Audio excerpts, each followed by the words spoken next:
Aujourd'hui, je vais vous présenter une partie du chapitre 7, optimisation du transport de l'électricité, pour vous montrer comment formuler la fonction objectif PJ, c'est-à-dire la puissance dissipée par effet Joule, et comment calculer les intensités des sources distributrices du courant électrique.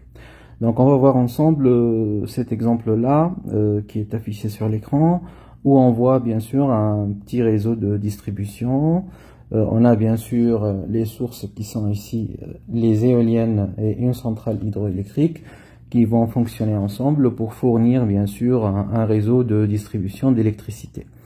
Bien sûr, dans ce parcours-là, on rencontre bien sûr un répartiteur qui va répartir bien sûr les intensités, les courants électriques à travers les consommateurs, comme ici on a une maison et une usine. Donc chaque bien sûr client va avoir une puissance utile qui est bien sûr appropriée. On voit aussi que dans chaque cible, donc dans chaque arc de ce réseau de distribution, bien sûr qui représente ou modélise un câble électrique qui a bien sûr une certaine résistance. Comme on le voit ici, R1 égale à 15 ohms, R2 égale à 8, R3 égale à 0,4 et R4 égale à 0,2. Donc l'objectif de cet exercice-là, bien sûr, c'est de trouver au début donc les intensités qui arrivent jusqu'au cible, puis avec un calcul mathématique, bien sûr pour retrouver en premier lieu la fonction objectif PJ pour la totalité de ce réseau, puis retrouver les valeurs de I1 et I2, ce sont les intensités donc du courant qui circule dans les deux arcs 1 et 2 de ce réseau de distribution avant d'arriver jusqu'au répartiteur. Donc on vous donne ici quelques données dans cet exercice-là, il faut signaler que les pertes par effet Joule ici, tenues en compte, sont supposées égales à 6%, donc on va les utiliser pour calculer les intensités I3 et I4 de ce réseau. Donc la première question qui se pose, c'est de modéliser ce réseau par un graphe orienté pour essayer de simplifier bien sûr la modélisation et bien sûr donner les différents dispositifs de ce réseau-là. Donc je passe directement à cette modélisation par un graphe orienté où on voit bien sûr les deux sources distributrices S1 et S2 et les cibles destinatrices qui sont la maison C1 et l'usine C2. Donc pour cela, on doit connaître bien sûr que chaque arc est représenté par un segment jusqu'à ce nœud intermédiaire, et on voit bien que bien sûr dans chaque arc il y a une intensité qui parcourt bien sûr le câble électrique pendant le transport d'électricité. Donc comme je l'ai dit, notre objectif c'est en premier lieu, c'est de trouver ces deux valeurs-là à partir d'un calcul bien sûr de puissance utile qui arrive jusqu'au client, puisque les valeurs sont données, donc on peut appliquer la formule et retrouver ces deux valeurs connues et qui doivent être bien sûr des valeurs fixes. Et bien sûr on connaît que l'intensité du courant qui alimente chaque cible est imposée par la puissance qui est utilisée. Et sans oublier qu'on a bien sûr une perte par effet Joule de 6% qui est donnée dans l'exercice. Et à la fin, on va retrouver bien sûr ces deux valeurs inconnues de I1 et I2 qui peuvent être bien sûr modifiées selon bien sûr l'utilisation du courant à partir des consommateurs et en utilisant bien sûr des méthodes mathématiques en appliquant bien sûr les contraintes, que ce soit au nœud intermédiaire ou dans les cibles destinatrices. La deuxième question qui se pose ici, c'est de calculer les valeurs des intensités, donc I3 et I4 à partir des données de l'exercice. Donc comment faire? Donc tout d'abord, il faut savoir que l'intensité du courant qui alimente chaque cible, comme ici bien sûr la maison et l'usine, est imposée par la puissance qui y est utilisée. Et on connaît aussi que les pertes par effet Joule sont de l'ordre de 6%. Donc pour cela, il faudra calculer tout d'abord la puissance dissipée dans l'arc numéro 3, puis dans l'arc numéro 4. Donc si je prends l'arc numéro 3, c'est-à-dire cette partie-là du réseau de distribution, donc c'est ce segment-là, ce câble électrique, qui transporte bien sûr un courant I3. Et on peut appliquer par la suite, à l'aide de cette valeur de 6%, la puissance dissipée par effet Joule. Donc je commence par la première valeur. Donc on peut écrire que la puissance dissipée par effet Joule, donc la formule générale, ce n'est autre que R fois I au carré. Donc on va l'utiliser juste après pour calculer bien sûr l'intensité dans les deux câbles 3 et 4. Mais pour répondre à la première partie de la question, donc PJ3, c'est-à-dire dans l'arc numéro 3, est égal à 6% bien sûr de la puissance utile dans le même arc 3. Donc ça c'est la formule à utiliser pour calculer la puissance dissipée par effet Joule à travers ce câble-là. Donc si on applique la formule, ça sera bien sûr 6%, donc 6 sur 100, fois la puissance utile, donc ici utilisée dans l'arc numéro 3, c'est-à-dire utilisée par la maison, c'est 12 000 watts. Donc on multiplie cette valeur fois 12 000 et on aura par la suite que la puissance dissipée par effet Joule dans l'arc numéro 3 est égale à 720 watts. Bien sûr, si on fait le calcul. Maintenant, comment faire pour calculer la puissance ou l'intensité I3 dans l'arc, bien sûr, dans le même arc numéro 3. Donc, si on regarde cette formule que j'ai écrite tout à l'heure, on peut par la suite écrire que, par exemple ici, I carré est égal à PJ sur la résistance. Donc si on l'applique dans notre cas, ce sera I3 au carré est égal à PJ3 qu'on vient de calculer sur la résistance 3 de l'arc numéro 3, c'est-à-dire du câble électrique qui transporte l'électricité dans l'arc numéro 3. Donc si on fait bien sûr la racine carrée, on obtiendra que I3 est égal à la racine de PJ3 sur la résistance numéro 3. Donc si on fait l'application numérique, on aura que I3 est égal à la racine carrée de 720, c'est-à-dire la valeur qu'on vient de calculer, donc il faut faire attention aux unités bien sûr, sur la résistance du câble bien sûr, ou de l'arc 3, c'est égal à 0,4 ohms. Donc 0,4 ohms. Donc si on fait ce calcul-là, on va trouver que I3, c'est de l'ordre de 42 ampères. Donc ça c'est la première valeur normalement qui est connue et fixe bien sûr, qui sera utilisée pour alimenter bien sûr le câble électrique qui transporte l'électricité jusqu'à la maison.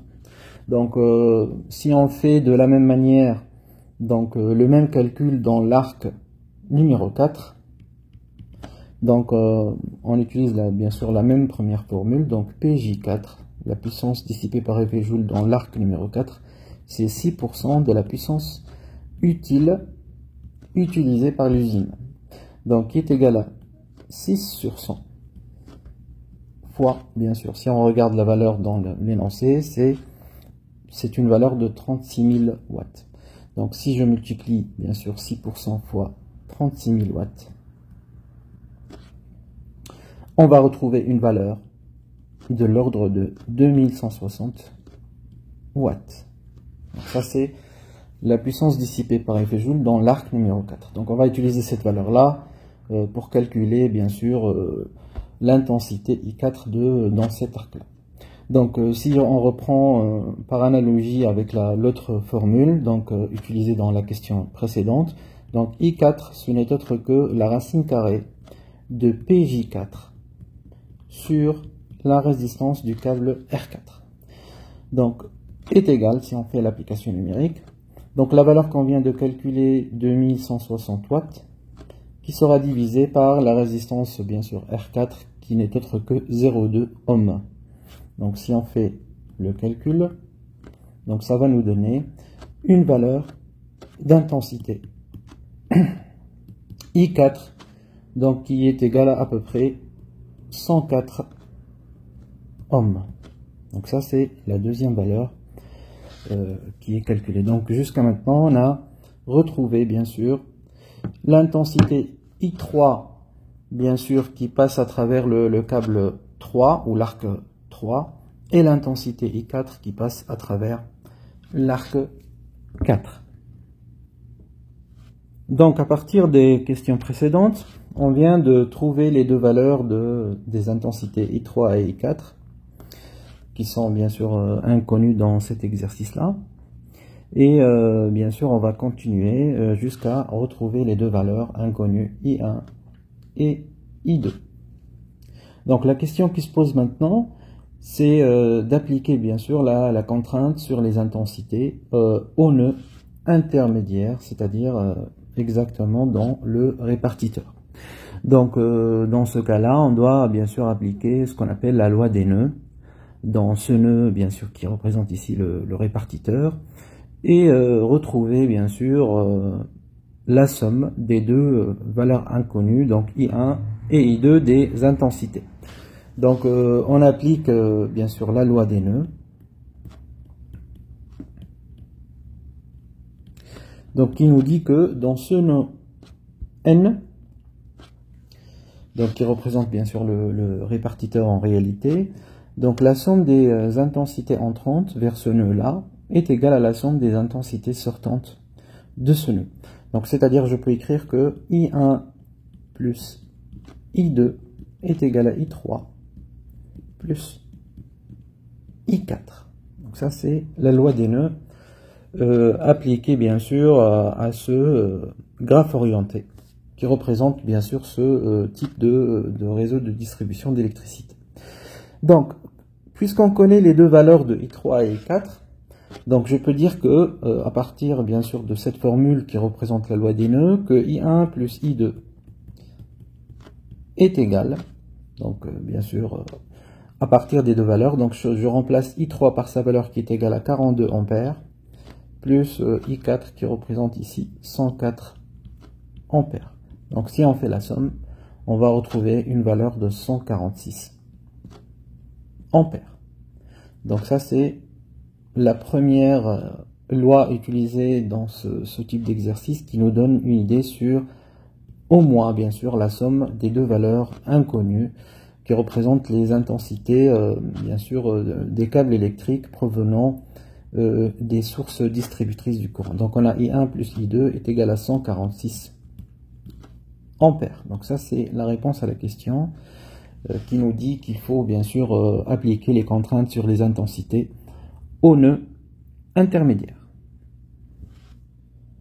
On commence maintenant par notre objectif de cet exercice, c'est de comment formuler la fonction objectif PJ, c'est-à-dire la puissance totale dissipée par effet Joule dans ce réseau de distribution. Donc pour cela, par définition, la puissance totale, bien sûr, dissipée par effet Joule dans ce réseau, ça sera bien sûr la somme des puissances dissipées par effet Joule de chaque arc. Donc ici, on a bien 4 arcs modélisés dans ce réseau de distribution. Donc dans chaque arc, il y a une perte donc dissipée par effet Joule bien sûr, on parle de la puissance. Donc bien sûr, si on veut calculer ou trouver l'expression globale de la fonction objectif PJ total, donc il faut faire la somme de toutes les puissances dissipées par effet Joule dans les 4 arcs. Donc pour cela, on doit écrire bien sûr cette expression-là. Donc on a la puissance dissipée par effet Joule, on va dire totale, dans tout le réseau de distribution. Ça sera la puissance dissipée par effet Joule dans l'arc numéro 1, plus la puissance dissipée par effet Joule dans l'arc numéro 2, plus celle de l'arc 3, plus la puissance dissipée par effet Joule dans l'arc 4. Donc ça c'est notre fonction objectif, puissance dissipée par effet Joule, qu'on va bien sûr essayer de l'exprimer autrement avec les bonnes formules pour retrouver par la suite, comme je l'ai dit tout à l'heure, on va calculer les intensités des sources, c'est-à-dire ici I1 et I2. Donc, on connaît déjà que la formule à utiliser, c'est-à-dire la puissance dissipée par effet Joule, ce n'est autre que la résistance fois l'intensité au carré. Donc, on doit remplacer chaque puissance dissipée par effet Joule dans chaque arc de ce réseau par sa formule correspondante. Et bien sûr, si on regarde bien le schéma, on retrouve 4 résistances, on a toutes les valeurs. Et on a aussi 2 intensités connues qui sont I3 et I4. Donc, on va essayer d'exprimer cette fonction objectif par les intensités connues et inconnues, et on pourra par la suite la simplifier en fonction d'une seule intensité qui va nous donner une équation à résoudre pour retrouver l'une des intensités qu'on va choisir, I1 ou I2, et à travers bien sûr la loi des nœuds qu'on a établie dans la question précédente, on peut retrouver l'autre intensité inconnue. Donc je commence par, bien sûr, cette formule qu'on a commencé. Donc je vais remplacer PJ1 par sa formule. Donc ça va nous donner R1 fois I1 au carré, plus R2 fois I2 au carré. Donc ça c'est pour la deuxième puissance dissipée, plus R3 fois I3 au carré, plus R4 fois I4 au carré. Donc je viens juste de remplacer chaque puissance par sa formule correspondante. Par la suite, on va essayer de remplacer bien sûr chaque résistance, puisque ce sont des résistances connues par leur valeur, et aussi remplacer I3 et I4, puisque ce sont déjà des valeurs qu'on a calculées, ce sont donc des valeurs connues. Donc dans l'étape suivante, je vais remplacer R1 bien sûr par la valeur de 15 ohms, donc ça sera 15 fois I1 au carré, plus la résistance R2 c'est 8 ohms, donc ça sera 8 fois I2 au carré, plus la résistance R3 elle est connue aussi, donc c'est 0,4, donc 0,4 fois, donc la valeur de I3 cette fois-ci elle est connue, donc c'est égal à 42 ampères. Donc, fois 42, bien sûr, il ne faut pas oublier le carré. Plus la résistance R4 qui est égale à 0,2 fois l'intensité I4 qui est égale à 104 ohms. Donc 104 au carré. Donc maintenant, on peut simplifier cette expression-là pour retrouver, bien sûr, une expression plus simple. Donc la puissance dissipée par effet Joule totale, ça sera 15 I1 au carré plus 8 I2 au carré plus, bien sûr, cette suite-là, puisque elle est composée seulement de termes avec des valeurs, donc on peut bien sûr remplacer tout ça par la valeur. Donc si on fait le calcul, on va retrouver une valeur à peu près égale à 2868,8. Donc ça c'est la valeur de bien sûr qui représente le résultat de la somme des deux termes, bien sûr dans les deux arcs 3 et 4. Donc essayons maintenant de faire un petit récapitulatif de ce qu'on vient de trouver. Donc on a une forme bien sûr de la fonction objectif PJ total, donc qui est égale à 15 I1 au carré plus 8 I2 au carré plus 2868,8. Donc ça c'est notre objectif de départ. Mais on remarque ici que cette équation-là, donc elle est en fonction de I1 et I2. Donc on ne peut pas déterminer avec seulement cette équation la valeur de I1 ou la valeur de I2. Donc on a deux inconnus dans une même équation. Donc pour cela, on va utiliser un système qui comporte bien sûr cette équation en fonction de objectif PJ, plus bien sûr la formule qui correspond à la loi des nœuds, où on a bien sûr une autre équation en fonction de I1 et I2. Donc on a ici deux équations à deux inconnus, donc on pourra facilement résoudre ce système-là en remplaçant par exemple I1 ou I2 dans la première en fonction de la deuxième, pour avoir une fonction objectif en fonction bien sûr d'une seule valeur d'intensité.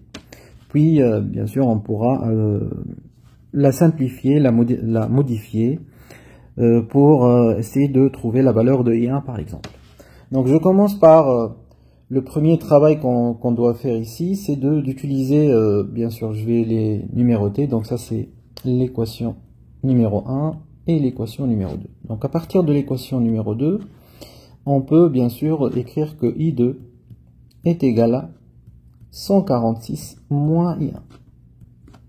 Donc ça c'est le premier calcul qu'on doit faire. Si on revient maintenant à notre première équation, je vais seulement remplacer I2 par ce qu'on vient de retrouver maintenant. Donc j'écris la puissance dissipée par effet joule total est égale à 15 I1 au carré plus 8 fois, bien sûr, ce qu'on vient de retrouver, 146 moins I1 et le tout au carré, bien sûr, parce qu'on a 8 I2 au carré. On a remplacé I2 par donc 146 moins I1. Et sans oublier, bien sûr, la partie, bien sûr, qu'on a retrouvée tout à l'heure par calcul, 2868,8. Donc on remarque maintenant qu'on a retrouvé une équation avec une seule inconnue qui représente ici l'intensité I1 qui traverse bien sûr le câble ou l'arc dans notre modèle, l'arc 1. Donc essayons maintenant de simplifier cette expression-là en utilisant, bien sûr, si on regarde dans cette partie-là, on a ce qu'on appelle une identité remarquable du type A moins B, le tout au carré. Donc le résultat de cette identité, ce n'est autre que A au carré moins 2AB plus B au carré, de façon générale bien sûr. Donc si on termine notre calcul, ça va donner la puissance dissipée par effet joule total est égale à 15 I1 au carré, donc ça c'est une partie qu'on peut pas la toucher parce que ça dépend de I1. Et on va bien sûr simplifier ou développer la deuxième partie. Donc 146 moins I1 le tout au carré, donc ça va nous donner 146 au carré, moins 2 fois 146 fois I1, donc ça c'est la partie moins 2AB de l'identité remarquable, plus l'intensité I1 au carré. On ferme les parenthèses et plus 2868. Donc ça, c'est notre première simplification de cette équation-là, de cette forme de la fonction objectif puissance dissipée par effet joule total. Donc ça va nous donner, si on enlève bien sûr les parenthèses, on développe, donc 8 fois 146 au carré, moins 2 fois 8 fois 146 I1, plus 8 I1 au carré, plus 2868,8. Donc ça c'est la deuxième simplification. Donc qu'est-ce qu'il faut faire maintenant? Il faut juste regrouper les termes qui représentent le même degré. Par exemple ici on a 15 I1 au carré et 8 I1 au carré, donc ça fait 23 I1 au carré. Donc ça c'est la première partie de cette simplification. Par la suite, on a un terme avec I1, donc qui n'a pas d'exposant ici. Donc c'est moins 2 fois 8 fois 146. Donc si on fait le calcul, on va trouver moins 2336 I1. Donc ça veut dire que 2 fois 8 fois 146, ça va nous donner 2336. Et sans oublier qu'on a un signe moins juste avant. Donc qu'est-ce qu'il nous reste? Il nous reste seulement des parties qui sont des valeurs. Donc si je fais la somme de ces deux valeurs, donc 2868,8 et 8 fois 146 au carré, donc ça va nous donner 173 396,8. Donc maintenant, on a retrouvé bien sûr, l'expression finale de la puissance dissipée par effet Joule totale, qui dépend seulement de I1. Et qu'est-ce qu'on remarque? On remarque bien sûr qu'on a une équation de la forme ax au carré plus bx plus c, qu'on essayera bien sûr, c'est ça l'objectif de bien sûr de cette partie d'électricité dans le programme d'enseignement scientifique. On essayera tout le temps de minimiser la puissance dissipée par effet Joule, donc c'est-à-dire chercher son minimum, et il est atteint en quelle valeur d'intensité. Donc pour cela, on va bien sûr appliquer une méthode mathématique. Donc c'est la forme générale. La puissance dissipée par effet Joule total est égale à A I1 au carré plus B I1 plus C. Donc on remarque que notre bien sûr valeur de A, par analogie bien sûr avec cette équation là, on remarque que A est égal à 23. B est égal à moins 2336. Et on n'a pas besoin de C ici dans notre calcul, puisque on ne va pas s'intéresser en détail à la résolution d'une équation du second degré. On va utiliser directement, puisque notre A il est positif ici. Donc on aura bien sûr, d'une façon générale, si je veux représenter bien sûr la puissance dissipée par effet Joule en fonction de l'intensité, puisqu'on a une fonction du second degré, donc on va trouver une parabole.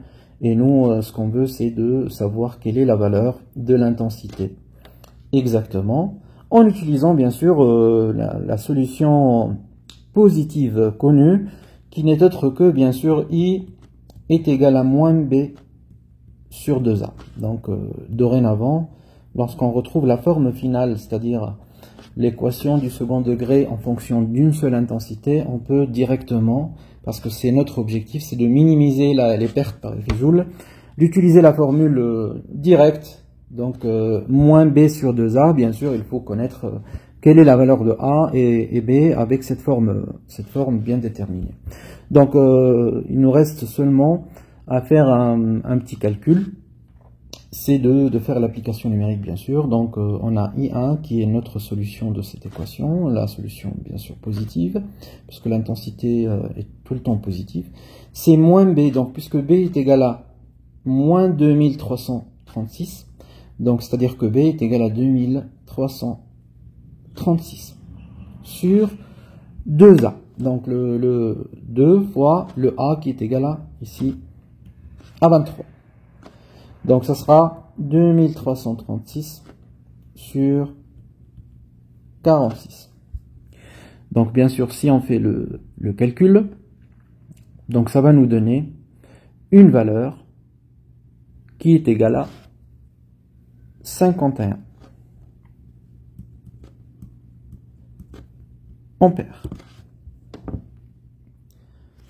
Donc, à la fin jusqu'ici, on a, dans la première question, donc retrouver la valeur de I3 qui est égale à 42 ampères, I4 est égal à 104 ampères avec bien sûr les formules de puissance. Après avoir écrit bien sûr la fonction objectif PJ total, bien sûr on obtient à la fin une équation du second degré où on cherche bien sûr son minimum, et on a trouvé que son minimum il est atteint à une valeur de I1 qui est égale à 51 ampères. Donc il nous reste seulement à trouver la valeur de I2 pour bien sûr compléter totalement le graphe orienté, ou bien sûr cette modélisation d'un réseau de distribution d'électricité. Donc c'est très simple. Donc on va utiliser bien sûr notre formule I1, c'est-à-dire la loi des nœuds. I1 plus I2 est égal à 146 ampères. Donc puisqu'on connaît la valeur de I1, donc on cherche la valeur de I2. Donc I2 ça sera 146 moins I1. Et si on remplace bien sûr la valeur de I1 par sa valeur, donc 146 moins 51. Donc ça va nous donner que I2 est égal à 95 ampères. Donc, c'est-à-dire, si on revient maintenant à notre, bien sûr, graphe orienté, on peut écrire que la valeur de I2 est égale à 95 ampères.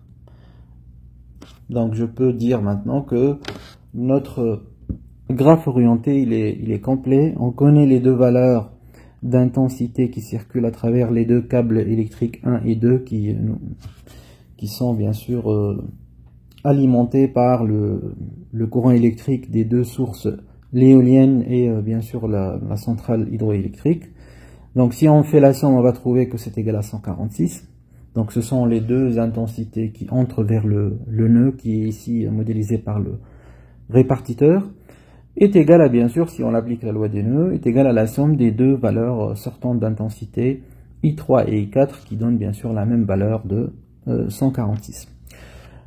Donc voilà, la vidéo se termine ici. On vient de voir comment formuler la fonction objectif, PJ, donc la puissance totale dissipée par effet Joule dans tout le réseau de distribution, et on a vu comment calculer les différents types d'intensité, que ce soit les intensités bien sûr qui arrivent jusqu'aux cibles, et comment bien sûr résoudre bien sûr la fonction objectif pour chercher son minimum afin de trouver les deux intensités I1 et I2 qui proviennent bien sûr des sources distributrices. Voilà.